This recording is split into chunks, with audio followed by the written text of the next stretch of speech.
Então, vamos falar um pouquinho sobre a história de um rio. Esse é o rio Tietê, tá? O Tietê é um rio diferente, ele nasce na Serra do Mar, a apenas 22 quilômetros do litoral e, ao contrário de outros cursos d'água, se volta para o interior de São Paulo, num percurso de mais de 1.000 quilômetros da nascente, até chegar ao rio Paraná, na divisa com Mato Grosso do Sul. Certamente, por isso, foi intensa sua utilização como meio de transporte dos que rumavam para o interior. Em língua indígena, Tietê significa caudal volumoso. O rio é importante pelo seu significado histórico. O rio Tietê atravessa a cidade de São Paulo e está profundamente ligado à história de São Paulo. Antes da chegada dos portugueses ao Brasil, ou seja, até o ano de 1500, o rio Tietê tinha sua população ribeirinha, que dela se alimentava. População ribeirinha, gente, é a população que mora perto do rio, tá? E se alimenta dos peixes do rio, usa água do rio para sobreviver, para tomar banho, tá? Entre os séculos XVI e XVII, o rio passou a ter nova importância, pois o transporte se fazia por via fluvial. Nessa época, chegava-se à Vila de São Paulo pelos rios Tietê, Tamanduateí e Anhangabaú.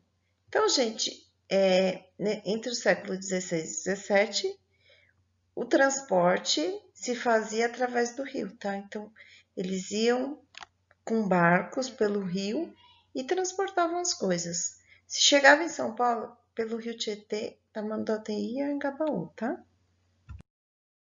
No século XVIII, com a descoberta de ouro em Minas Gerais, Cuiabá e Goiás, não foi senhores em Minas Gerais que acharam ouro, não, tá? Em Cuiabá e Goiás também. São Paulo deixou de ser vila, tornando-se cidade, ponto de partida das grandes expedições.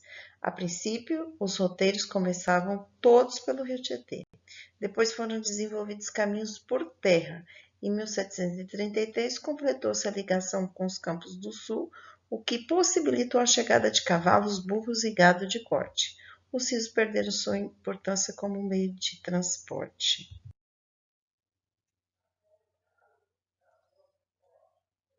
No século XIX, o Tietê era valorizado como uma área de lazer. As chácaras ao redor se tornaram pontos de visita obrigatórios. São Paulo crescia lentamente. Em 1860, era um emaranhado de ruas de terra batida, tortuosas, cheias de casas de pau a pique. A população era de pouco mais de 20 mil habitantes.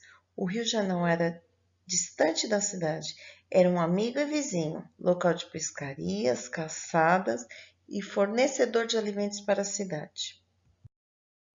Em 1899, o governo brasileiro permitiu que uma companhia estrangeira, a Light, explorasse a produção e distribuição de energia elétrica.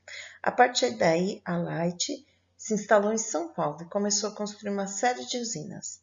O rio Tietê foi completamente direcionado para a geração de energia elétrica e como diluidor de esgotos. Nesse ano, a população paulistana era de aproximadamente 240 mil habitantes. Em 1901, foi inaugurada a primeira usina hidrelétrica no rio Tietê, fornecendo energia para as linhas de bonde elétrico que serviam a cidade e as 108 indústrias que até então estavam instaladas.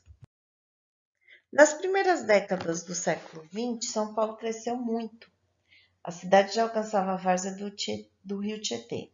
A população de alguns bairros sofria com as enchentes. Mas nas épocas de calmaria, as margens do rio viravam festa. Partidas de futebol, românticas serenatas, piqueniques. Até 1940, o Tietê era palco de animadas competições de remo e natação. A partir de 1930, acelerou-se o desenvolvimento industrial e o Rio Tietê passou a servir de esgoto industrial e urbano. Em 1945, o rio já apresentava uma água pesada e oleosa. Eram os primeiros sinais da desenfreada poluição de suas águas.